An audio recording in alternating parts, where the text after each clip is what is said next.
Hello everyone. তো আজকে আমরা পার্সেন্টেজ যে টপিকটা আমরা পড়ছিলাম, এটার ৩ নম্বর ভিডিও এবং এখানে আমরা টাইপ 2 কোয়েশ্চেনগুলোকে দেখব। টাইপ 2 তে যে সমস্ত টাইপের কোয়েশ্চেনগুলো আছে, সেটা হচ্ছে সাসেপ্টিভ ইনক্রিজ, ডিক্রিজ। এই টাইপটা রয়েছে যে সমস্ত কোয়েশ্চেনগুলো পরীক্ষায় আসে, সেইগুলো আমরা দেখব। দেখো ১ম কোয়েশ্চেন কি রয়েছে? একটি বর্গক্ষেত্রে বাহুর দৈর্ঘ্য ২০% বৃদ্ধি করা হলে তার ক্ষেত্রফল শতকরা কত বৃদ্ধি পাবে? এখানে বলেছে কি বর্গক্ষেত্র। এখন বর্গক্ষেত্রে আমাদের সূত্র জানতে হয়, তাই না? এখন বর্গক্ষেত্রের সূত্র হচ্ছে মানে বর্গক্ষেত্রের যদি ক্ষেত্রফল বের করি, মানে বর্গক্ষেত্রের ক্ষেত্রফল কি হয়? একটা বর্গক্ষেত্র মানে হচ্ছে যার ৪ টা সাইড কি হয়? মানে ৪ টা বাহু সমান হয়। এবং এটা যদি A হয় তাহলে এই বাহুটা যদি A হয় তাহলে প্রত্যেকটা বাহু কি হবে? A, এটাও A, এটাও A, এটাও A। এখন ক্ষেত্রফল কি হয় বর্গক্ষেত্রে? না বাহু গুণিতক বাহু অর্থাৎ A গুণিতক A মানে A স্কয়ার। তাহলে ক্ষেত্রফলের সূত্রটা কি? না এটা হচ্ছে ক্ষেত্রফলের সূত্রটা কি? বাহু স্কয়ার বা বাহু গুণিতক বাহু। মানে বাহু স্কয়ার। এটা হচ্ছে ক্ষেত্রফলের সূত্র। এবার এখানে বলেছে কি? না ক্ষেত্রফল বাহুর দৈর্ঘ্য হতো ২০% বৃদ্ধি করা যায়। 20% বৃদ্ধি করা হলো বাহুর দৈর্ঘ্য। অর্থাৎ আগে যদি ১০০x ছিল বাহু, আগে এটা হচ্ছে আগে কি ছিল? বাহু। এখন বৃদ্ধি পেয়ে কত পার্সেন্ট বৃদ্ধি হয়েছে? ২০% বৃদ্ধি করা হয়েছে। অর্থাৎ এখন বেড়ে কত হবে? ১২০x হবে। তাই না? আগে বাহু ছিল এত, তাহলে বর্তমানে কত আছে? বর্তমানে বাহুর দৈর্ঘ্য বা বাহু সেটা কত থাকবে? না ১২০x। কি করে হলো? না যে ১০০x এর উপরে 20% বৃদ্ধি পাবে। তাহলে সেক্ষেত্রে বাড়লো কত? এটা হচ্ছে বাড়লো। বৃদ্ধি বলতে পারি আমরা এটাকে। বৃদ্ধি কত হবে? 20x হবে। কি করে? না এটা ভাই নিচে 100 হয়ে যাবে, পার্সেন্টেজ উঠে গেলে ১০০ কেটে গেলে মানে 20x বাড়লো। তাহলে 20x বাড়লো মানে ১০০x প্লাস 20x মানে ১২০x। এটা হচ্ছে বর্তমান বাহু। এখন এটা হচ্ছে আগে বাহু ছিল এত, বর্তমান বাহু এটা। তাহলে আগে ক্ষেত্রফল কত হবে? এখন বলো ক্ষেত্রফল কত হবে? না বাহু গুণিতক বাহু হয়। তাহলে ১০০x ইন্টু ১০০x। এর ক্ষেত্রে বর্তমান ক্ষেত্রফল কত হবে? না ১২০x ইন্টু ১২০x। তাই না? আচ্ছা এটাকে একটু আমি ভালো করে লিখে দেই এটা। এটা হচ্ছে আমার বৃদ্ধি, এটা হচ্ছে আমার বৃদ্ধি। তাহলে এটা ক্ষেত্রফল কত হবে? না বলো ১২০x ইন্টু ১২০x। কেন? এখন বাহুর দৈর্ঘ্য হচ্ছে ১২০x। তাহলে এক্ষেত্রে আমার ক্ষেত্রফল তাহলে এইটা বেরোলো। তাহলে এক্ষেত্রে ৪ টা শূন্য আছে একের পরে। ২ টো শূন্য এদিকে, ২ টো শূন্য এদিকে। তাহলে ৪ টা শূন্য মানে ১০,০০০ এক্স ক্ষেত্রফল। এর কত হবে? দেখো ১২ ১২ গুণ করলে কত হয়? ১৪৪ আর এদিকে হচ্ছে ২ টো শূন্য। তাহলে ১৪৪ তাহলে বাড়লো কত? তাহলে আমরা এখান থেকে বের করতে পারবো ১৪৪ তাহলে আর ১০ মানে ১৪,৪০০ আর এদিকে হচ্ছে ১০,০০০। তাহলে ৪,৪০০ বাড়লো। তাই না? তাহলে বৃদ্ধি কত পেল? কি বৃদ্ধি পেল বলো তো? ৪,৪০০ বৃদ্ধি পেল। এটা কি বৃদ্ধি পেল? ক্ষেত্রফল বৃদ্ধি পেল। এখানে আমরা কি বের করছি? এটা ক্ষেত্রফল বের করছি। যে আগে ক্ষেত্রফল এইটা ছিল। এখন ক্ষেত্রফল এইটা হয়ে গেছে। কেন? বাহুর দৈর্ঘ্য ১২০% বেড়েছে মানে ১২০x হয়ে গেছে। তাহলে বৃদ্ধির শতকরাতে বলছে শতকরা বৃদ্ধি কত? তাহলে শতকরা বৃদ্ধি কত বলবো? না ৪,৪০০ বৃদ্ধি পেল। কার উপর বৃদ্ধি পেল? না এই যে মূল যে এইটার উপর বৃদ্ধি পাবে। আগের বাহুটা মানে সবসময় আগের জিনিসটা আগের থেকে হয় ব্যাপারটা। তাহলে ১০,০০০ x এর উপরে বাড়লো এইটা। আচ্ছা এখানেও x হবে, তাই না? এখান থেকে বাদ দিলে ৪৪০০ x হবে এইটাই। তাহলে x কাটলো। তাহলে এদিকে ২ টো শূন্য কাটলো, এদিকে ২ টো শূন্য কাটলো, এদিকে হলো ৪৪ ডিভাইড বাই ১০০ মানে প্রতি ১০০ তে ৪৪ মানে এইটাই হচ্ছে ৪৪%। তাহলে ৪৪% কি হলো? বৃদ্ধি পেল। তাহলে ক্ষেত্রফল কত বৃদ্ধি পাবে? ৪৪% বৃদ্ধি পাবে। Option C is the right answer. Next আমরা দেখে নিই। একটি মোটর গাড়ির মূল্য প্রতি বছর ১০% করে হ্রাস পায়। ভালো করে লাইনটা বোঝো। যদি গাড়িটির বর্তমান মূল্য এত হয় তাহলে ৩ বছর পর গাড়িটির মূল্য কত হবে? তাহলে প্রত্যেক বছর ১০% করে হ্রাস পাচ্ছে। তাই না? তাহলে গাড়িটার বর্তমান মূল্য এইটা বলছি। তাহলে ৩ বছর পর গাড়ির মূল্য বাড়বে না কমবে? কমবে। কেন? গাড়ির মূল্য ১০% করে হ্রাস হচ্ছে প্রতি বছর। তাহলে এটা কিভাবে করবে? দেখো ৩ বছর পর গাড়ির মূল্য কি হবে? না এইটা মেইন যে ভ্যালুটা লেখা আছে সেটা হচ্ছে তোমার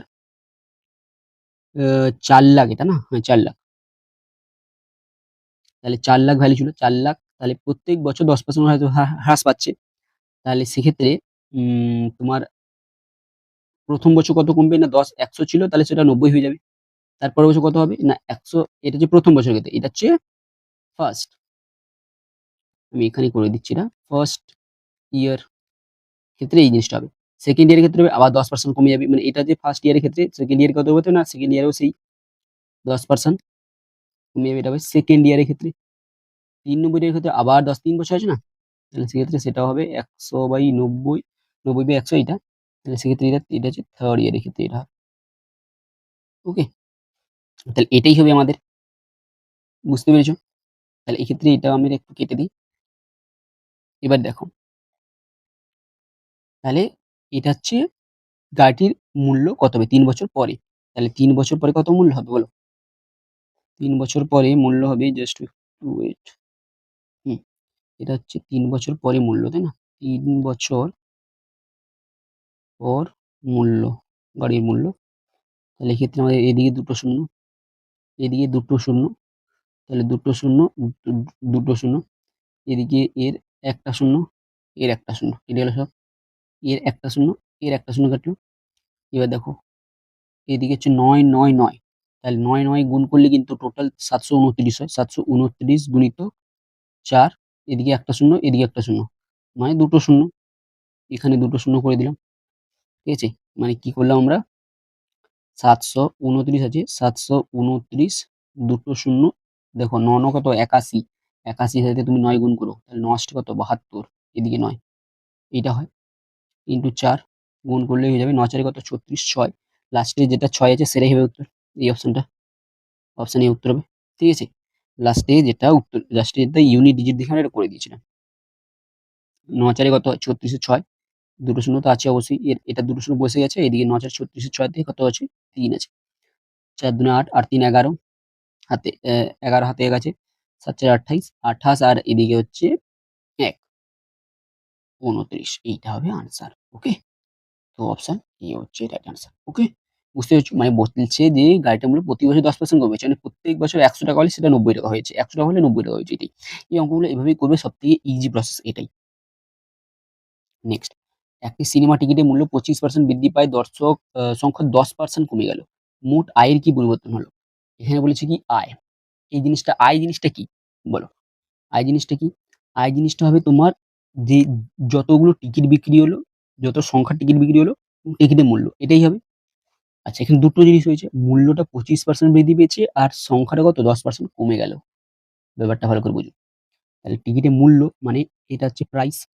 আর এটা হচ্ছে দর্শক সংখ্যা। দর্শক সংখ্যাকে আমি ধরো ডি ধরলাম। ডি হচ্ছে দর্শক সংখ্যা বা অডিয়েন্স, এটা বলতে পারো। এখানে অডিয়েন্স এ দিয়ে দিই, এ দিয়ে দিই। ঠিক আছে? তাহলে এটা প্রাইস, এটা হচ্ছে অডিয়েন্স, অডিয়েন্স। আচ্ছা, এখানে আমি লিখলাম আগে, এটা হচ্ছে বর্তমানে বা এখন। দেখো প্রাইস কি হয়েছে? প্রাইস হয়েছে তোমার গিয়ে, এগুলো হলো 25% বাড়িয়ে দেওয়া হলো। আগে যদি ১০০ ছিল, ১০০ যদি থাকে, এখন কত হয়ে গেল? ১২৫ হয়ে গেল। বাড়ি। অডিয়েন্স মানে অডিয়েন্সের যে সংখ্যাটা 10% কমে গেল। আগে যদি ১০০ হতো, এখন কত হতো? এখন হচ্ছে ৯০। 10% কমে গেল। তাহলে এখন ইনকামটা কি করে হবে দেখো। এই দুটো গুণফলে ইনকাম হবে না? প্রাইস আর অডিয়েন্সের। কি করে? তোমার টিকিটের মূল্য যত এবং অডিয়েন্স, ধরো বললাম যে আমার টিকিটের মূল্য ৳২০ করে। অডিয়েন্স এসছে কতজন? ৫ জন এসছে। তাহলে আমার ইনকাম কত হলো? ৫ ৪ আরে এদিকে ৳১০০। এটা হচ্ছে টিকিটের মূল্য। ৫ জন অডিয়েন্স এসছে। তাহলে এটা গুণ করলেই তো আমার টোটাল এত টাকার আমার ইনকাম হলো। বলতে পারবো। সেটাই এখানে বলব। ঠিক আছে? তাহলে এক্ষেত্রে অডিয়েন্স কত না, এখানে তাহলে আয়, এটা ইনকাম বলব। ইনকাম তাহলে কত হবে না, ১০০ × ১০০, তাহলে এখানে কত ৪ টা শূন্য হবে মানে ১০,০০০। আর এই হচ্ছে ১২৫ এর সাথে ৯ গুণ ৯ ৫ ৪৫, হাতে আ ৪ রয়েছে। ১২ ৯ ১০৮, ১০৮ আর ৪ ১১২। ১১২ আর একটা শূন্য। তাহলে এখানে দেখো বাড়লো কত? না ১২৫০। ১২৫০ কি? ইনকাম বেড়েছে। তার ইনকাম আগে ১০,০০০ হতো ইনকাম। এখন তার ইনকাম কত হচ্ছে? বা ১১,২৫০ টাকা। মানে ৳১২৫০ ইনকাম বেড়েছে। তাহলে ইনকাম যেটা বেড়েছে, অর্থাৎ ১২৫০ ইনকাম বেড়েছে কার উপরে? ৳১০,০০০ উপরে। এইটা ইনটু 100% করে দিলে আমাদের কি বেরিয়ে যাবে? আয়ের পরিবর্তনটা। আয়ের পরিবর্তন বৃদ্ধি হলো না বাড়লো না কমলো, এটা বানা যাবে। মানে আয় এখানে বৃদ্ধি হয়েছে। অবভিয়াসলি আয় বৃদ্ধি। আর সেটা পার্সেন্টেজে এই আয় বৃদ্ধি এটা। তাহলে এক্ষেত্রে আমার এইটা কাটলো, ২ টো শূন্য কাটলাম। আর এদিকে একটা শূন্য এর কাটলো। এরা কেটে এটাকে কাটলেই তো ১২.৫ই হবে। যেহেতু দশমিক একটা মানে দেখো 125/10, এখন একটাই তো শূন্য বেঁচে আছে, তাহলে যেহেতু শূন্য বেঁচে আছে তাহলে দশমিক এই একটা ঘরের আগে দশমিক বসবে, মানে এই ঘরটার আগে এইখানে দশমিক বসবে, এই জায়গাটায় দশমিক বসবে, ঠিক আছে, মানে 12.5% অ্যান্সার, ঠিক আছে। তাই এটা বৃদ্ধি, এটা অবশ্যই বৃদ্ধি হবে, তাহলে 12.5 বৃদ্ধি, অপশন বি এইটা হবে সঠিক উত্তর। বুঝতে পেরেছো অবশ্যই, ঠিক আছে, না বুঝতে হলে অবশ্যই কমেন্টে বলো। এরপরে অঙ্কটা দেখো 9 দিকে, একটি দ্রব্যের মূল্য প্রথমে 20% বৃদ্ধি পেল এবং পরে আবার 30% বৃদ্ধি পেল, মোটের উপর মূল্য শতকরা কত বৃদ্ধি পেল? একটা দ্রব্যের মূল্য প্রথমে 20% বাড়লো, তারপর আবার 30% বৃদ্ধি পেল, মোট কত বৃদ্ধি পেল? আগে 20% বেড়েছে, তাহলে আমি মনে করলাম যে জিনিসটার মূল্য 100 ছিল, তারপরে কত বেড়েছে না 20% বেড়েছে, তাহলে 20% বাড়বে মানে কার বাড়বে, এর উপরই বাড়বে, 100% 20% বাড়বে, তাহলে 100% 20% 20 টাকা, ওইটা মানে 120 টাকা, 120 টাকা। সেম, আবার কি বলছি, তারপর আবার 30% বাড়ছে, তাহলে 30% যেটা বাড়ছে সেটা কার উপর বাড়ছে, এই 120 টাকার উপর 30% বাড়ছে, তাহলে 120 টাকা 30% মানে কত, সেইটা কি, এটা বাড়লো, এটা বাড়লো দ্বিতীয় ক্ষেত্রে, দ্বিতীয় ক্ষেত্রে। আচ্ছা আমি লিখছি নাহলে ভালো করে একটু, হ্যাঁ, যাতে তোমরা বুঝতে পারো। দ্বিতীয় ক্ষেত্রে বাড়লো কত বলো, দ্বিতীয় ক্ষেত্রে বাড়লো কত, না, দ্বিতীয় ক্ষেত্রে বাড়ছে হচ্ছে তোমার 120 টাকার উপরে 30% বেড়েছে, তাহলে 30% মানে 30/100, তাহলে এদিকে একটা শূন্য কাটলো, এর একটা শূন্য কাটলো, এর একটা শূন্য, এর একটা শূন্য, বাড়তে 36, মানে 36 টাকা বেড়ে গেছে, ঠিক আছে। আগে কত ছিল 120 টাকা, এখন 30 টাকা 36 টাকা বেড়ে গেছে, তাহলে 156 টাকা বেড়ে 156 মানে বেড়ে 156 টাকা হয়েছে, তাহলে এক্ষেত্রে বলবো 156 টাকা হয়েছে। এখন বলছে মোটের উপর মূল্য শতকরা কত পার্সেন্ট বাড়লো, মানে আগের যে মোটের উপর মানে আগের মূল্যের উপরে বলতে বলছে আর কি, মোটের উপর মূল্য শতকরা কত পার্সেন্ট বাড়লো। তাহলে দেখো আগে ছিল জিনিসটার 100 টাকা, তারপরে 20% বাড়লো, 120 হলো, 120 উপর 30% বাড়িয়ে দিল আবার, তাহলে এইটা, তাহলে এর থেকে কত পার্সেন্ট বাড়লো, 56 টাকা বাড়লো, বৃদ্ধি, এটা 56 বৃদ্ধি পেয়েছে দামের, তাহলে 56 বৃদ্ধি পেয়েছে, কার উপরে বৃদ্ধি পেয়েছে, আগের 100 টাকার উপরে, ইন্টু 100% করলেই আমাদের আনসার বেরিয়ে যাবে, তাহলে 100 কাটলো মানে 56% বাড়তি, তাহলে অপশন বি অপশন। এখান থেকেই বুঝতে হবে যে 100 টাকা 56% মানে 56%ই বেড়েছে, বাস এই। 10 নম্বর কোশ্চেনটা দেখো, একটি বৃত্তের ব্যাসার্ধ 50% হ্রাস করা হলে বৃত্তটির ক্ষেত্রফল শতকরা কত হ্রাস পাবে? এখানে বলেছি কি বৃত্তটির ক্ষেত্রফল। আচ্ছা এই বৃত্তের ক্ষেত্রফলের সূত্রটা কি, না বৃত্তের ক্ষেত্রফলের সূত্রটা হলো পাই আর স্কোয়ার। এখানে পাই এর মান জানো, পাই এর মান হচ্ছে 22/7, আর আর স্কোয়ার হচ্ছে কি, এই যে আর স্কোয়ার, এই আর স্কোয়ার হলো মানে আরটা হলো বৃত্তের কি ব্যাসার্ধ, বৃত্তের ব্যাসার্ধ, আর স্কোয়ার নয়, আর শুধু আরটাই হলো বৃত্তের ব্যাসার্ধ, ওকে। আচ্ছা এবার বলছে কি বৃত্তের ব্যাসার্ধ 50% হ্রাস করা হলো, মানে কি আগে একটা বৃত্ত ছিল, এখন বর্তমান বৃত্তের ব্যাসার্ধ 50% হ্রাস করা হয়েছে, তার মানে এখানে আমি একটা জাস্ট আকার টানছি এরকম বোঝানোর সুবিধার্থে, দেখুন আগের বৃত্ত, আর এটা হচ্ছে পরের বৃত্ত, ওকে, এটা হচ্ছে পরের বৃত্ত। এখন আগের বৃত্তের ব্যাসার্ধ, তাহলে আগের বৃত্তের ব্যাসার্ধ কত, মনে করলাম 100 ছিল, 100 ছিল। আচ্ছা এটাকে আমরা স্মল আর ধরছি, ছোট্ট একটা আর ধরছি। এখন পরের বৃত্তের ব্যাসার্ধ কত হবে, পরের বৃত্তের ব্যাসার্ধ কত হবে, না এইটা যে হয়েছে না এটাকে আমরা আর ড্যাশ ধরবো, কেন ধরবো, কারণ আগের বৃত্ত আর পরের বৃত্তের দুটো ব্যাসার্ধ দুটো একই নয়, তাই না, ওই জন্য এটাকে আর ড্যাশ ধরেছি, আর এটাকে আমরা আর ধরেছি, ঠিক আছে। এই আরটা একটু বোঝা যাচ্ছে না, আমি জাস্ট একটু এটাকে ঠিক করে দিচ্ছি এটাকে, তাহলে এটা হচ্ছে আর, এটা হচ্ছে আর সমান 100, আর এখন হচ্ছে বৃত্তের ব্যাসার্ধ 50% কমে গেছে, অর্থাৎ 100 যদি হয় এখন কত হয়েছে, অর্ধেক কমে গেছে, 50% কমে গেছে না অর্ধেক কমেছে না 50, 100 যদি থাকে আগে, এখন 50, এটা তো বুঝতে পেরেছো। এবার ক্ষেত্রফলের সূত্র, তাহলে এখন মানে আগের ক্ষেত্রফল তাহলে কত ছিল, না আগের ক্ষেত্রফল ছিল হবে না পাই আর স্কোয়ার, পাই আর স্কোয়ার, তাহলে পাই কিন্তু আর স্কোয়ার মান যে কত হবে, না আর যেহেতু আর স্কোয়ার আছে তাই 100 দুবার গুণ হবে, সেম এখানেও, এখানে ক্ষেত্রফল কত হবে বলো, তাহলে এখানে ক্ষেত্রফল সূত্র কি, না পাই আর ড্যাশ এর স্কোয়ার, এইটা, ঠিক আছে। তাহলে পাই এর মান যেটা আছে সেটাই রাখলাম, এটাকে আর ড্যাশ মানে 50 ইন্টু 50 দুবার গুণ হবে। এখন এটা কত হবে, না 100 ইন্টু 100 করলে কত হয়, না 10,000 হয়, চারটা শূন্য আছে, 10,000 পাই, আর এটা হচ্ছে 2500 পাই, ঠিক আছে। তাহলে এটা 10,000 পাই, এটা 2500 পাই। তাহলে এটা হচ্ছে আগের বৃত্ত, এটা হচ্ছে পরের বৃত্ত। তাহলে আগের বৃত্তের ক্ষেত্রফল হচ্ছে 10,000 পাই, পরের বৃত্তের ক্ষেত্রফল হচ্ছে 2500 পাই। তাহলে বলো বৃত্তের ব্যাসার্ধ কমে গেছে। এই ক্ষেত্রফল কমে গেছে। তাহলে ক্ষেত্রফল কমে গেছে মানে কত কমলো তাহলে? ক্ষেত্রফল কত কমলো বলো? ক্ষেত্রফল কত কমলো? ক্ষেত্রফল কমলো হচ্ছে তোমার 10,000 পাই থেকে 10,000 পাই মাইনাস 2500 পাই। আমি একবারই করে দিচ্ছি। এটা হবে তোমার 10,000 থেকে যদি 2500 যায় তাহলে সেক্ষেত্রে কত হবে? 7,500। 7,500 পাই। এইটা হচ্ছে ক্ষেত্রফল কমলো। ওকে। তাহলে বলছি শতকরা কত শতাংশ কমলো? তাহলে শতকরা কত কমলো? না 7500 মানে 7,500 পাই কমলো। কার উপরে কমলো? না 10,000 পাই এর উপরে কমলো ইনটু 100%।